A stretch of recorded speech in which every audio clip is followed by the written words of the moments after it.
everyone, and welcome to Intro Skippers, the podcast about an entertainer and an entertainment journalist who are friends and love streaming. And today, that counts streaming games entertainment. I am Kim. I am Jason. Hi. So we went to the Game Awards parties last night. Yes. So we're going to talk about that today, the day after the Game Awards. Right. And we have the full list of winners, though I feel there's a good chance you may already know the winners if you're watching this. I am showing my support of a certain wide-sweeping winner. Yes, you are. And I'm showing my support of a game that I continually work on. Yes, and you got stopped over. A few times. Yeah, that was pretty cool. That was really weird. You're like, somebody wants to talk to you? Ew. No, it's like, I think I forget that that people are your fans because I think of you as a guy. Right. Yeah. No, it's really cool. I think of you as a friend. I love interacting with fans, and they're always so polite. The Final Fantasy 14 fans are incredibly polite and cool and very enthusiastic. So obviously we were at the Game Awards and the areas around the Game Awards. And so there were a lot of people that are involved in games, and Final Fantasy 14 is a big game. So, and you are involved in games because you sing for Final Fantasy 14, but you also voice several characters who are game characters. Yes. So there you go. Yeah. And some of those are out now, and some are coming out next year. And so, yeah, it was a lot of fun. All right. We got to get you nominated for a Game Award next year. Fingers crossed. The game that I wrote 9 songs for that's coming out in the spring, called People of Note. That's a known quantity. It's been announced, and they actually just launched the second trailer day before yesterday on Day of the Devs. And so I don't know. Maybe, who knows? Are you eligible for best score in music? We could be. Yeah, we would definitely be eligible. 1,000%. Nice. Well, depends the on winner what comes out next year. Was Claire Obscure Expedition 33. Oh, this hoodie is hot. I better just change to this t-shirt. Hey! That's right. Double support for the sweeping winner of the Game Awards. Won every category but 2 that they were in this year was Claire Obscure Expedition 33. If you have not played this game, highly recommended.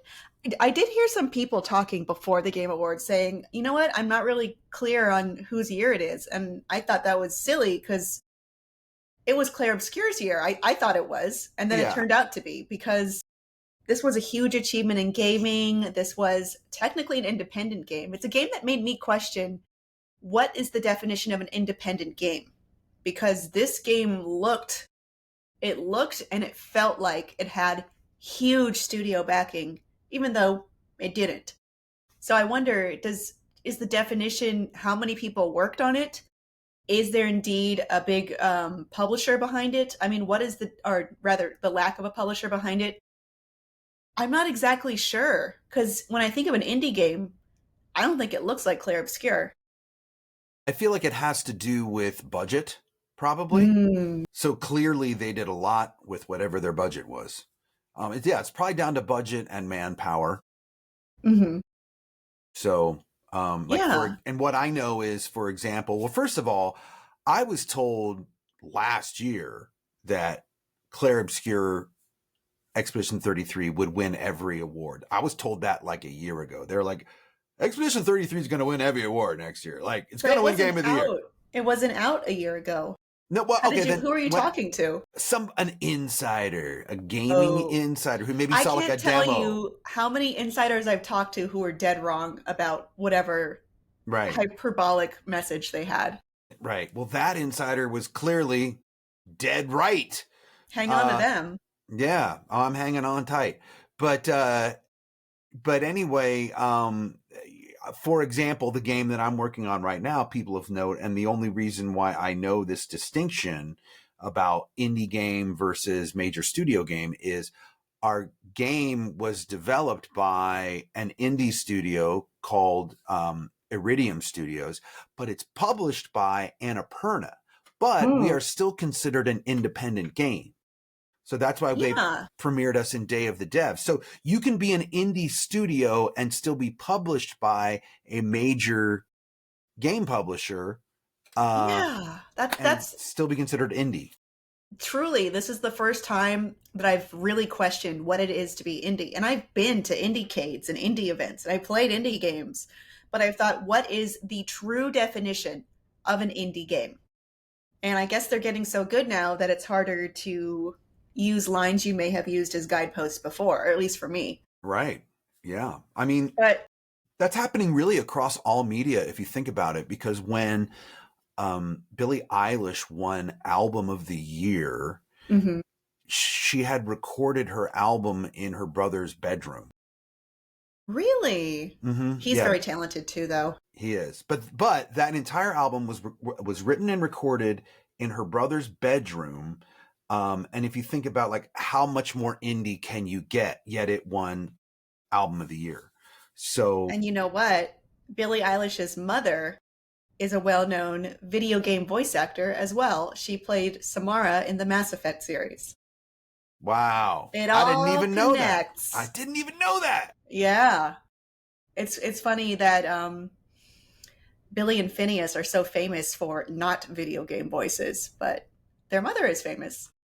So the winners, the big winner last night was Claire Obscure. It won in every category it was nominated in, except for Best Audio Design, which went to Battlefield 6, and Player's Voice, which went to a gotcha pawn game or a gotcha game, Hmm. which I think to me, because I was like, what is Player's Voice? I looked into it. It is the only category that is 100% voted on by fans. The Okay. other categories do involve councils of critics and industry, I think, luminaries or people who are somehow tied to the industry. And I have something controversial to say. Whoa. I do not think there should be a category like this. If so, what happens? Okay, Well, I should give some background can I first. ask one question before you do that? Yeah, Player's voice, the category. They don't mean the voice actor. They mean like no. the agency of the player, The right? players get 100% control of who wins this category, whereas with the other categories, audience votes count for, I think, 10%, while the rest of the 90% is voted on by people who are essentially in the academy, even though it's not really an academy, but to use parlance with other award shows, the academy. Nominated in that category were Expedition 33, solid. Dispatch, solid. Genshin Impact, very well known game. Game I work on. Hollow Knight Silksong, another very huge independent triumph. Wuthering Waves, which won. Death Stranding 2, On the Beach, you know who's behind that. Ghost of Yote, we know that's a great game. Silent Hill F, amazing. Kingdom Come Deliverance 2, not as widely played, but a solid achievement. And the winner ends up being Wuthering Waves, which is a game that incentivize, it's a gotcha game. So gotcha games tend to, and Genshin Impact has done this in the past, incentivize wins at the game awards. And that means if this wins, the players will get an in-game prize. I don't Uh, think any of this should be incentivized. But hmm, because if you look at a game like Dispatch or Silent Hill, they can't hmm. incentivize. They're not an ongoing game. They're an established narrative game. So that made me feel very sketchy about that win in particular, because I thought, how is this game beating these other games? Because I think I mentioned it before. This was a great year. This was a year where there were many games that were very deserving of Game of the Year going head to head against each other. And it's been a much Yeah. more difficult playing field than previous years have been. I enjoyed the production. I know I didn't watch all of it, and neither did you, but we watched a lot of it. And I thought that they did a better job of pacing this year. I felt like last year was like one giant ad after another, and there were It's still some of that. There was that still happened a some of lot. that. Yeah, but not as, I don't know, for some reason it didn't feel as heavy as last year. I think I have real problems with the Game Awards, to be honest, of how they're held, what they speak about, what they choose not to speak about, which is mentioning layoffs to the industry in any way whatsoever, no matter Right. how light the touch. And I think it is transparently a commercial thing. I found out from some other people who are colleagues of mine that they weren't giving out media passes or passes to journalists. They encourage people in that industry to buy their own passes to sit in the theater, which are expensive, hundreds of dollars for that one Hmm. night. Yeah. And yeah, it shows me that they're, I mean, okay, maybe not shows me, it signals to me that they don't really care about coverage. They care more about the commercial aspect of this in terms of in that outlet at the very least. I wish this game would be not game. I wish the Game Awards would be more focused on genuine issues and goings on in the industry. And I think doing that would give them much higher credibility and respectability. Because I know I have problems with Jeff Keighley being the only host every single year for the Hmm. Game Awards. But I do Hmm. recognize he does work hard and he has done a lot to defend gaming as a medium, as a respectable medium, to a largely ignorant opposers to him. I mean, there's a very famous, I think it's Fox News. I could be wrong. But it's him talking to two pundits who are categorizing Mass Effect as a sex game, as purely a sex What? game. And if you've played this, or if you know anything about Mass Effect, yes, there are quote unquote love scenes. However, it's not a sex game, and these scenes are not explicit. So to say that is overgeneralizing and miscategorizing something. So I do believe that Jeff does have a good basis for understanding the industry, and he has the industry's best interests at heart. Do I think he needs to be the host, the sole host, every single year? No. I think he should be the executive producer and the guiding light. But I think there should be more people involved in the show. He's the Dick Clark of Yeah, gaming. man. But like, if you look at the Oscars and the Emmys and all the big shows, they're hosted by a different person nearly every year. I would love to see the Game Awards hosted by Kumail Nanjiani or Ron Funches or, an entertainer who is largely tied to gaming or games or understands gaming or, people in the industry. What if the cast of Critical Role hosted the Game Awards? Wouldn't that be amazing? And they Yeah, could switch on and off. people would love There's that. so many options here that are so ripe for potential of being entertaining. But, at the same time, this sounds like I'm bagging on Jeff Keighley. Oh, Jeff Keighley, No. blah, blah, blah. But I just think he's done a good job, but I think others can help him do a great job. Well, I think that every year it gets bigger and bigger, and so more eyes will be on it. And my prediction is that he will step down as host and bring in somebody like you were saying. Speaking of hosts, I'm jumping around a little bit, but when we were at one of the parties, I saw Aaron Bladard, and I almost went to go talk to him. That is, of course, From Clueless Gamer. Clueless Gamer, Oh, yeah. Conan O'Brien's buddy. So He's I a was, good guy. yeah, I talked to him once before, and I was gonna go say hey to him again, but then things happened. It was that last night? We'll jump into the chaos of last night because I would say after the Game Awards were over, it became chaos at LA Live. Yeah. Well, I mean, we can go to that part because you and I did not attend the award show. I've been told by many people it's not that fun because nobody like reacts or laughs or has, strong like woo like reactions to big reveals, and you can't drink and it's very long. I've heard that from, I'll say, anonymous insiders. Right. For many years, And we've heard this. for us, it would cost hundreds of dollars, which I'm just not willing to do. So we went to the parties after. It is possible to be not invited to the show, but yes, invited to parties. And that Right. is what Jason and I did. Exactly. So, Jason, we went to the CAA Games Party, the Larian Party. They are the ones who made Baldur's Gate 3, of course, and are responsible for the upcoming game Divinity, which looks wild. Have you Yeah. seen that trailer?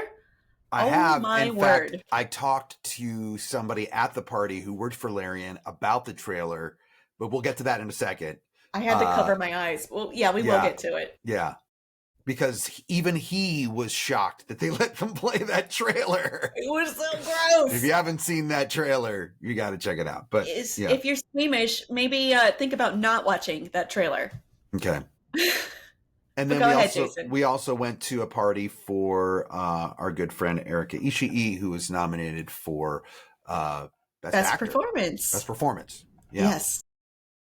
Yes, we did. And we are very proud of our friend who has done incredibly this year. Not just this year, though, like several years before when she was doing hosting and tabletop only, and is now a very, very accomplished voice actor. In fact, she recorded their demo, their very first voiceover demo at my recording studio. What? Can I record mine there too? Yeah, you can. I'm sure it'll be the same story because I'm equally as talented. And if you're not watching the video, I'm doing the universal symbol for no and shaking my head. I'm sure you'll do just fine. But yeah, I was talking about that with Jeff Vicente, my studio manager and head engineer, because we were remarking about when did we make that demo for her? Oh my God, only 8 years ago. And now look where they are, you know? Well, I mean, the person who won for best score in music, there's a post that's famously from him in 2020 that says, "Hi, my name is Lorian. I would very much like to be, I'm interested in music and composing, and I want to get started and work for you." And now he's won best score in music just 5 years later. That's pretty awesome. Yeah. So it can happen that you fast. can still do it. You can still do it, Jason. I can still do it. I can make it in music. One day I'm going to make it. You have made it in music, but you can win a game award is what I'm telling you. Okay. All right. Fingers crossed. The biggest award I've ever been nominated for so far in music is a Radio Disney Award. And we've talked about this already. We talked about that. Yeah. And you were mad at Frozen, and I told you needed to let it go. Let it go, man. You got to move on. Next big thing. And I know you have a next big thing planned, so we'll see. Yeah, next big thing. I'm always on to the next big thing. It's okay. Yes. Good attitude. Hard attitude to have, but good attitude to have. Gotta just keep looking forward. Keep pushing forward. Dude, I'm with you. Like, this has been a hard year to be freelance. But anyway, back to the Game Awards, since the Game Awards will not mention any hardships regarding freelances in any industry. That's me being a jerk. We did go to some parties. It was very fun. It was very crowded. Everywhere. It was crowded. Everywhere.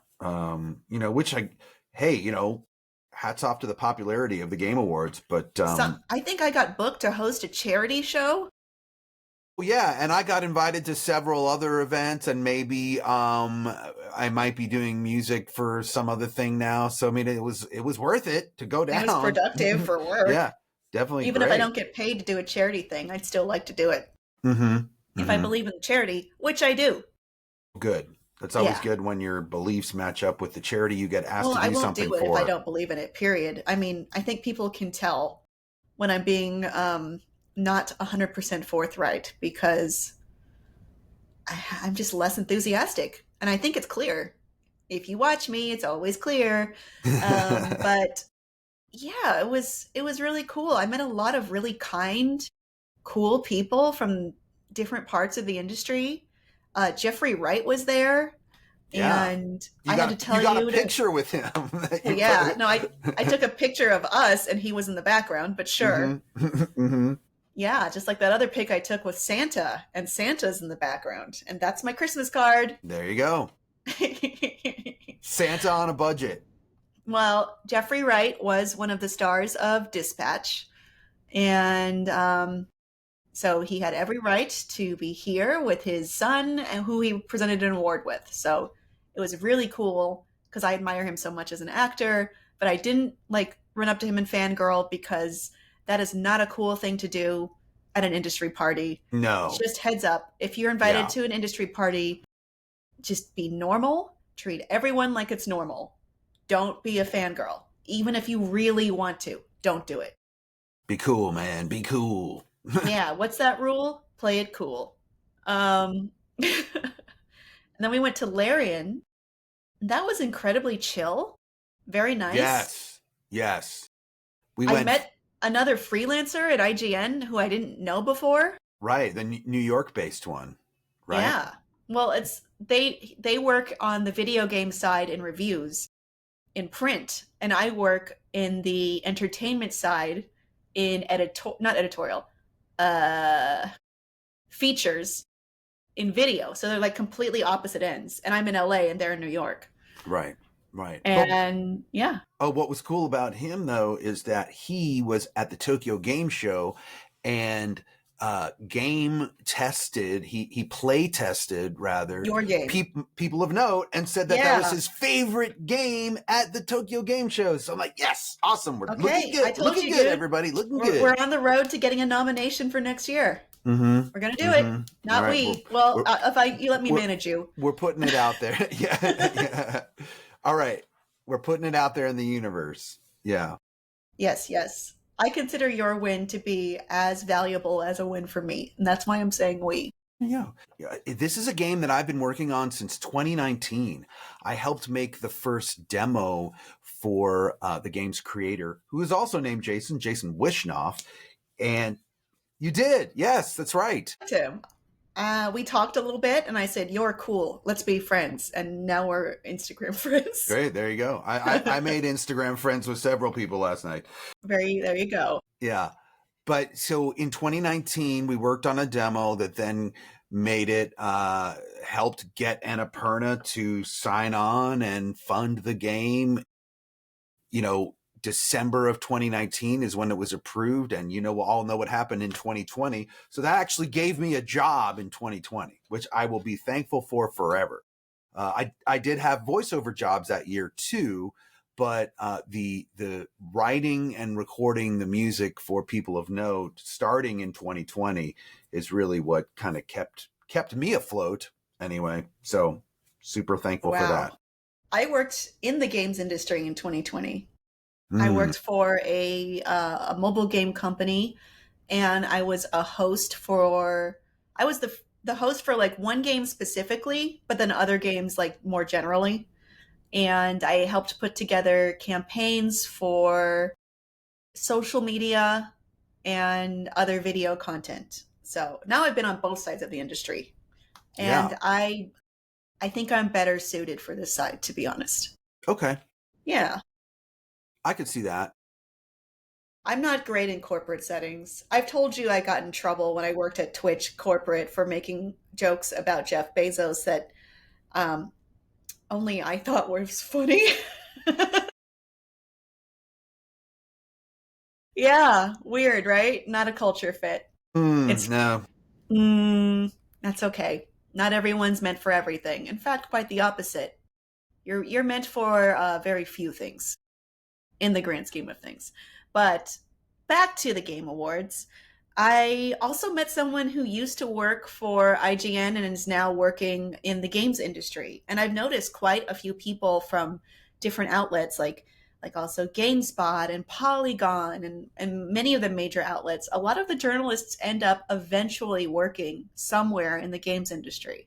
And I always thought that was interesting. Yeah, if they go from journalism into working for a game company, are they working in publicity for the gaming company usually, or not always? Sometimes, but not always is the rule. I would say a lot of times they're working in writing aspects, like writing the stories for games, writing different situations and treatments. So like creative writing on top of public facing writing. So I think that's cool. I don't know how to do it, but maybe one day I'll figure it out. I don't know. But for now, I'm right here talking to you all. And I love it. And we couldn't be more thankful for And that. it's so stable. Oh, God. No. No. That's kind of the state of the world right now. So Yeah, I know. I'm trying not to get lost in a swirling abyss, but yeah, the situation is what you think it is. If you have a very skeptical opinion. But no. we went to that, very lovely, met a lot of interesting and nice people at Larian. And we Right. So one of the guys I talked to at Larian, he works in the Belgium office, and nice. because I have a good friend at Larian, unfortunately, who was not there last night, who works in the Dublin office. So, and I was texting with him, and he was like, "Jealous! I'm so jealous." So sorry, man. But anyway, I wish he had come out. I'd love to talk to him. yeah, me too. Me too. Well, he'll be out sooner or later. But the guy I was talking to from the Belgian office was like, "Hey, I can't even believe they let us play that trailer." He's like, "But you should have seen the first edit." Was And I it was like, worse? Was yeah. it more graphic? Apparently it was more graphic than the It one was that they so let. graphic, though. Yeah. I was just thinking, like, I can't look anymore. Like, I was watching through my fingers and looking away entirely. It was so gross. I would think that the Game Awards are not necessarily a family show, but are supposed to be an all ages show. Like you would expect gamers when I think Donkey kids Kong do watch it. Yeah, when Donkey Kong Banana Donkey Kong Bonanza Donkey won Kong Best Bonanza Family Game. Right. So if there's a family game category, you got to think the families are watching. So Sure. The Muppets were there. Miss Piggy. That's right. Yeah. Well, the Muppets aren't necessarily for kids, but kids do like the Muppets. Just to clarify there, back to Jim Henson's original, The Muppets, Sex and Violence. It's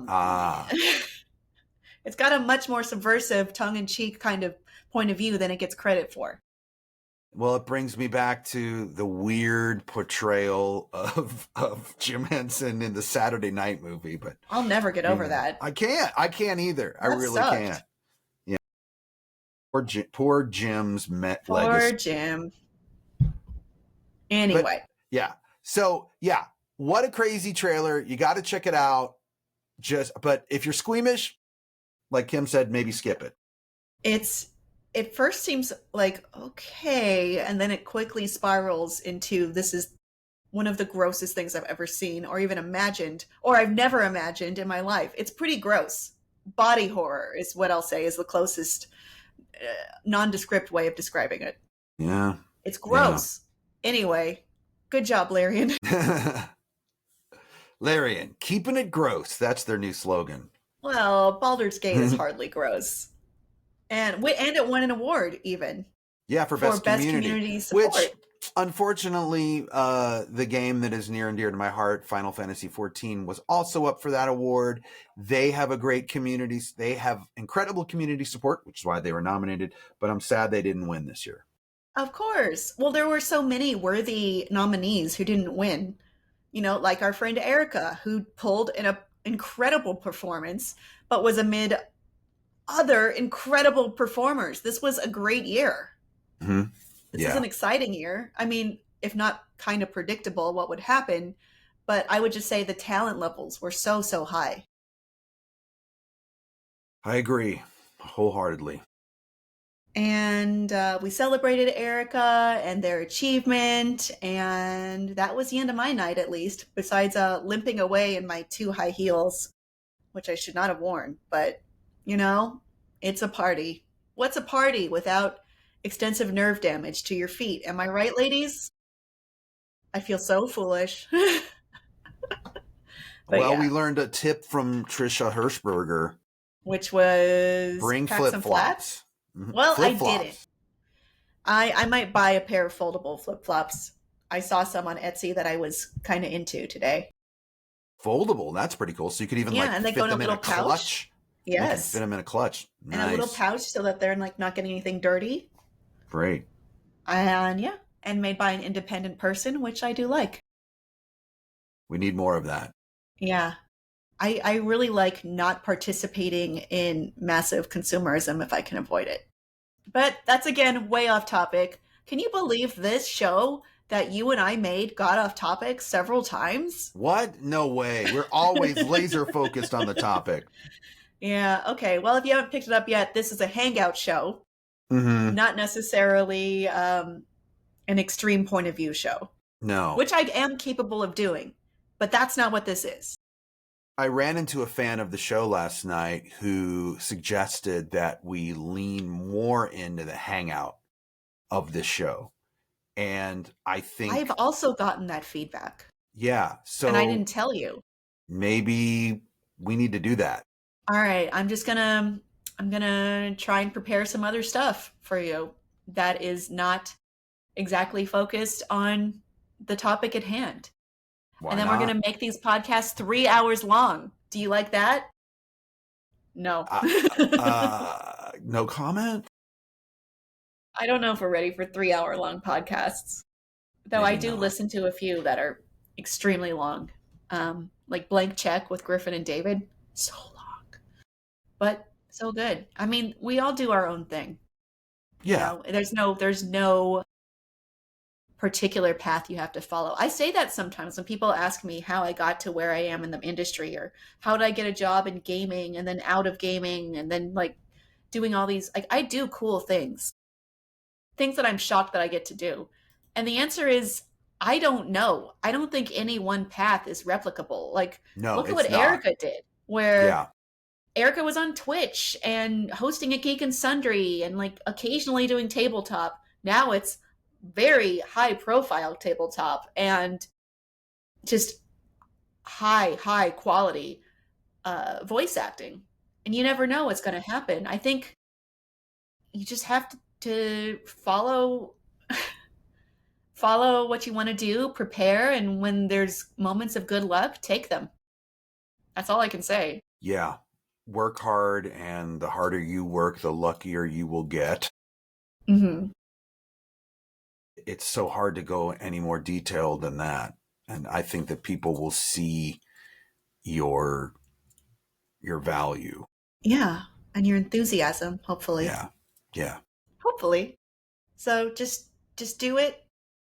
Just do it and act like you've been doing it and keep doing it and prepare to do it and just make it your whole thing and have no hobbies, and then you'll be ready, my friend, to do whatever it is you want to do. I don't know. Well, not everything. You do have to go to school for some things. Yeah. You do need licenses for some things. Right. That's true. That's true. Yeah. Well, anyway, this isn't an advice podcast, at least not this episode. No, it's a hangout podcast. Mm-hmm. There it is. We're hanging out. Wow. Okay. Well, we shall return next week with another topic, perhaps tied to this time of year, much like that otter puppet thing we did that I definitely still remember. Puppet thing. Come on, have some more The respect otter than that. puppet show. You're like, I. The one thing that I kept thinking about when you were like, yeah, like he sold the rights to the Muppets, but then what about these other puppets that are like kind of dirty? And it's true. You are right. Like, can you not see some of the Muppets, some of their creations as being, quote, dirty? Yeah, and like physically dirty, like there's dirt on these puppets, and they pulled them out of a crate somewhere or a chest and dusted them off, rolled them around in dirt on purpose. Yeah, some more. Let's make a show. Let's do this. I'm not saying they're bad, but I am saying they're dirty. Yeah, they do look dirty, but that gives a whole vibe to that. Tell me you don't think that the Muppets in the Dark Crystal weren't dirty. Well, they had to be. They're filthy. Yeah. And that's not an attack on character or quality, but they're dirty. Yeah. But that was part of the charm. Yeah. Exactly. I don't know where we're going with this, but I think we were wrapping it up. We're wrapping it up, and we're going to see you next week. And, You know, it probably won't be on something as temporal as us going to the Game Awards last night and posting this now. But we'll see you next time. All right. Bye bye.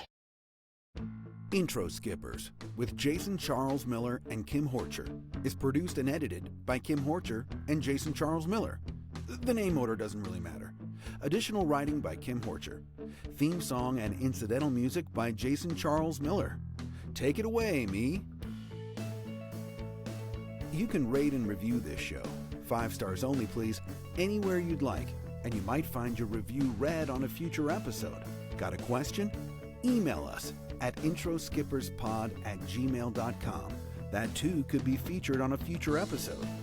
And if you haven't already, please subscribe to Intro Skippers on your favorite podcast platform, but preferably one we're actually on. All right, thanks for getting this far. Here's a special treat just for you. I'm gonna stop talking.